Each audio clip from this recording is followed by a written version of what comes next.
Hello, my name is Adrian Barriga, and welcome to my makeup lab for ENME351 for my Lab 1.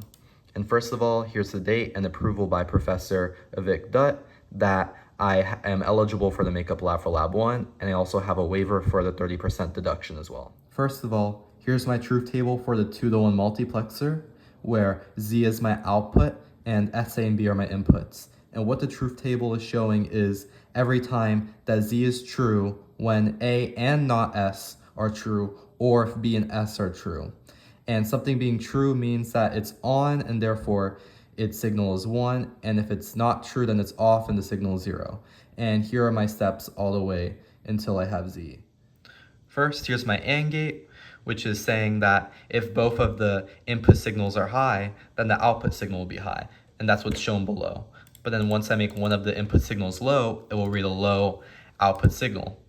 Secondly, for my NOT gate, it's saying that when the input signals are not equal to each other, so when one is high and one is low, then the output signal will be high. And that's what's shown below here. But then once I make both of them high, it will show a low output signal. Third, here's my OR gate, which is saying that either or of the input signals have to be high for the output signal to be high, and that's what's shown here. So even when I make one of the input signals low, because one of them is high, then the output will be high. But then once I make both of them low, it will show a low output signal. Finally, here's my 2-to-1 multiplexer, which also is demonstrated by the truths in the truth table. So what it's saying here is that since A, S, and B both have low input signals, Z will be a low output signal. But then once I make A high and S and B remain low, it should have a high output signal. Next, I have my simulation for my 2-to-1 multiplexer in Tinkercad. So what I have here is that the 04 chip represents the NOT gate, the 32 represents the OR gate, and the 08 represents the AND gate. And the yellow wire represents signal A, the blue wire represents signal B, and the green wire represents S. So what this is saying here is that signal A and B are high and S is low. And according to my truth table, when this is true, then the output signal Z should be true, and therefore the LED should light up. But, for example, once I set my signal A and B to low and S remains low, then Z should have a low output signal and therefore the LED won't light up. Next, I have my schematic for my 4-to-1 multiplexer, which incorporates 3 2-to-1 multiplexers, where 2 of them are in the first stage and 1 of them is in the next stage. And they have my inputs A, B, C, D, SO, and S1. And I also have an LED to represent the output signal at each stage of the multiplexer. Next, here's my physical circuit for my 2-to-1 multiplexer, where the yellow wire represents signal A, the blue wire represents signal B, and the green wire represents signal S. And as the truth table backs up, when signal A and signal B are given power and therefore have a high signal, and signal S is in ground and has a low signal, then the LED or Z will have a high signal. But then once I put signal B into ground, it should still have a high signal for Z, but then once signal A, signal B, and signal S are low, then signal Z will be low, and therefore the LED won't turn on. Next, here's my same multiplexer circuit, except I have signal A connected to pin 4 and signal B connected to pin 8, where pin 4 represents a square wave that has a frequency of 10 Hertz, and pin B represents a square wave that has a frequency of 0.5 Hertz. And right now, it's blinking at the rate of 0.5 Hertz because the period is 1 over the frequency, and so it's blinking every 2 seconds. But then once I connect S to ground instead of power, it should have a much faster blink rate. And this represents when the frequency is 10 Hertz and the period is 1 over 10, so it's blinking every 0.1 second. Finally, here are my voltage versus time graphs for pin A and pin B based on their respective frequencies of 10 Hertz and 0.5 Hertz and the respective periods of 0.1 seconds and 2 seconds. And here's both of their graphs representing square waves. Next, I will cover my makeup for Lab 4. Here's a demo of my circuit, changing the sample frequency from 100 to 142 to 200 and then the 500. Now I'll get into my data and how I collected it. So first of all, for the actual value from the VSA, what I did is that I ran my Arduino code, which basically gave what the sample rate would be in the processing code, either 500, 200, 142, and 100, based on the potentiometer value. And also, I used tone in pin 11 to make the square wave. And then once I turned the potentiometer to roughly what these values will be, on the bottom left corner of the processing code while it was running, it gave me those values.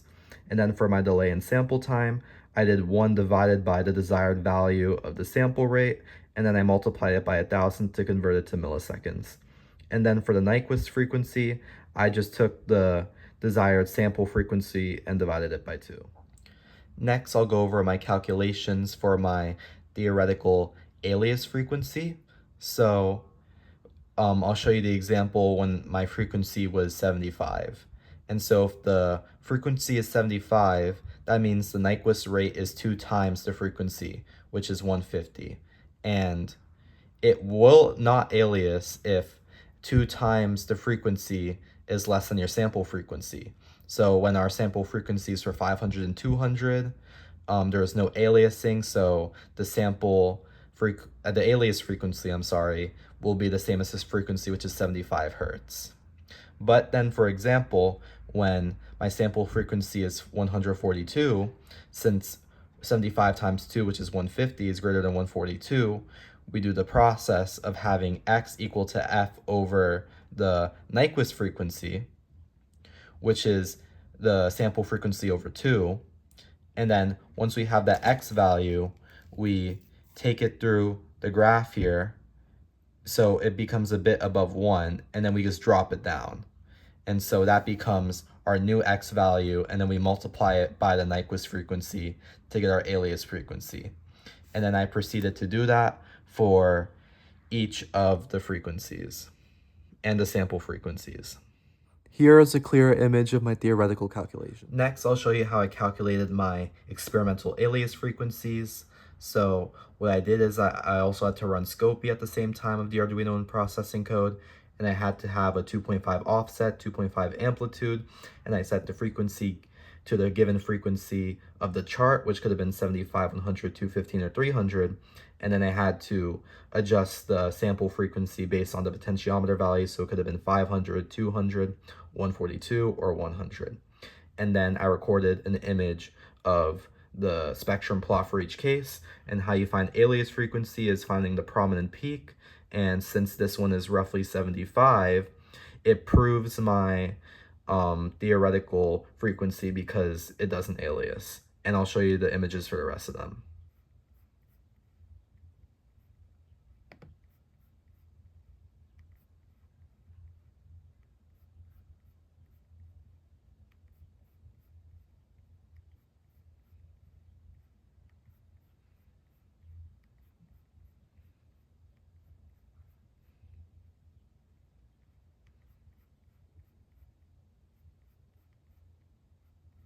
It's important to note that one of my images didn't save, but this was roughly my alias frequency for that one point.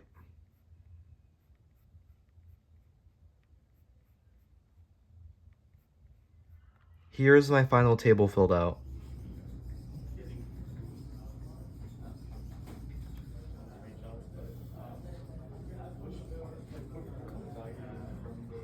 Next, I'll explain the behavior behind my triangle wave and my square wave. So what I noticed for my triangle wave is that it oscillates up and down and it very closely resembles a sine wave, which is ideal because when you run the Fourier transform on it, it doesn't need extra frequencies to show its shape, which is why the spectrum plot shows fewer peaks. But then for the square wave, it's different because it has a lot of sharp changes going up and down. So it requires a lot more higher frequency signals stacked together to actually make its shape, which is why when you run the Fourier transform on it, the spectrum plot shows peaks at 7 hertz, 30 hertz, 50 hertz, 70 hertz, etc.